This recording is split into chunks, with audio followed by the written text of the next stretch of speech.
আলহামদুলিল্লাহ খেজুর পেয়ে তো খুশি হইলাম, তবে খেজুর খাওয়ার সুন্নত আবার ইসলামের দুশ্মন একটা ধ্বংস হয়েছে এই দেশ থেকে, এটাও আমাদের জন্য বিরাট ধরনের একটা পাওয়া।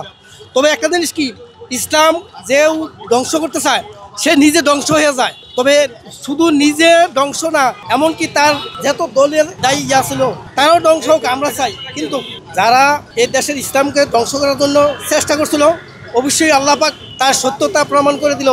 হ্যাঁ, তার যেই ট্রাইব্যুনালে সে তৈরি করছিল ওই ট্রাইব্যুনালে তাকে ফাঁসি তাই দিছে। এটা জনগণের জন্য খুশির ব্যাপার। আর আমরা চাই না এই দেশের মধ্যে আরও একটা জালিম সরকার আসুক। এই সরকার সবাই যে সব জাতি যে আমরা একভাবে মিলেমিশে চলতে পারি, সব জাতি কারো উপর জানি কারো জুলুম না হয়, কারো প্রতি জানি কারো অত্যাচার জুলুম না হয়, সবাই যে মিলেমিশে দেশ উন্নত হওয়ার জন্য এই আশাই করি আমরা। কিসের খেজুর খাচ্ছেন এটা? এই যে শেখ হাসিনার প্রথম খেজুর খাইতেছি মামা, খেজুর খেয়ে কেমন লাগছে? ভালো লাগতেছে।